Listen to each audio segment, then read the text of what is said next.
Assalamu alaikum learners, hope you are all well.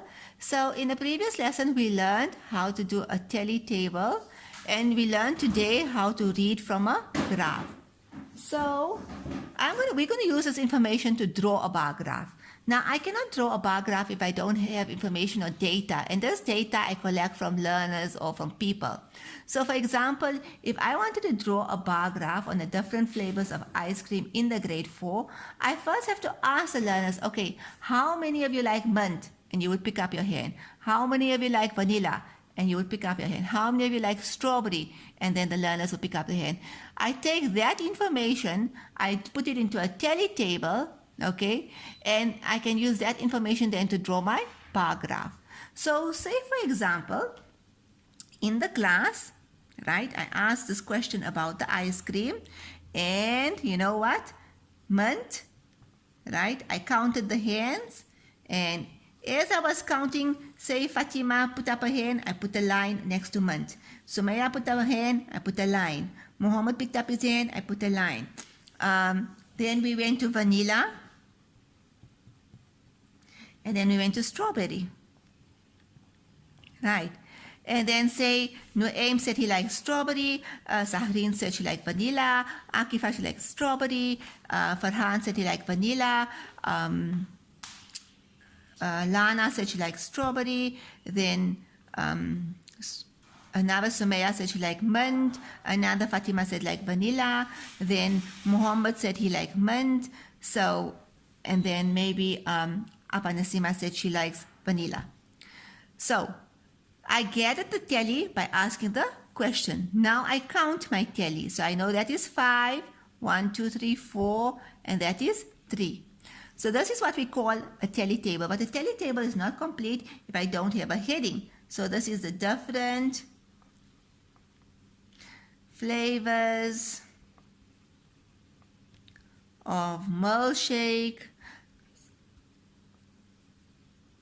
for grade 4. So I don't have enough space. As you can see, so I'm writing small and I have to cram everything in, but you have enough space in your workbooks, right? So I took all this information and I drew a tally table. Once I have the tally table, I can now draw my graph. So how will this work?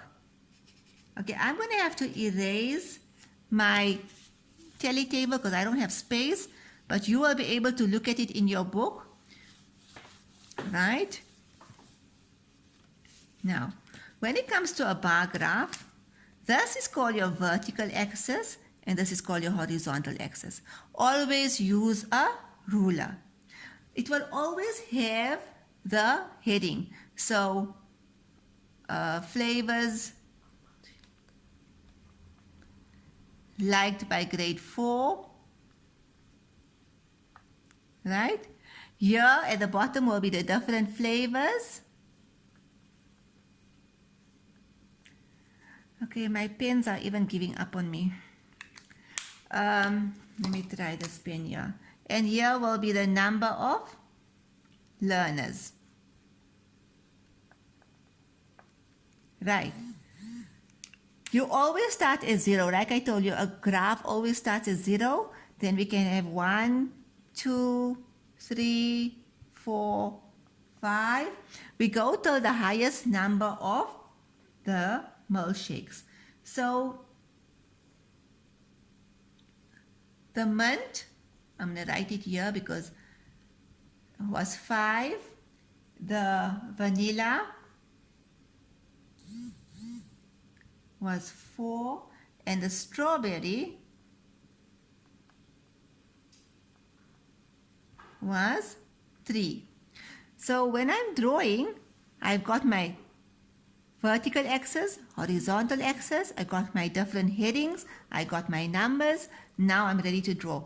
I go to mint. I look at 5, I take my ruler, I put a dot, always one block away from the vertical axis. I take my ruler and I make a block, right? This is called a bar, and I started by number 5 going down. Your bars must be equal spaced and equal size. That means I cannot draw vanilla like this here. So this is my vanilla. The sizes are not the same, okay? And I cannot draw vanilla here next to it and then strawberry there. So I must leave an equal space between all the graphs. So in your books, luckily you have blocks. You can leave 2 blocks, then you will be able to draw vanilla. So I go to vanilla, I see where does vanilla go. I put a line there, and that is vanilla. So this is mint. I put a label, M, V for vanilla. Strawberry, I look at where strawberry is, equal spacing, okay? And I draw my strawberry. And that's how I draw a graph, okay? The other important thing to remember is a key. So my key here is 1 block is equal to 1 strawberry. Right. So for now, that's the only type of key we'll be using. So that is how you draw a bar graph. Now, your exercise is, I'm going to give you different burgers, right? So I will post on Google, right, the different burgers that everyone is having, and you will use that information to draw your bar graph. Jazakallah.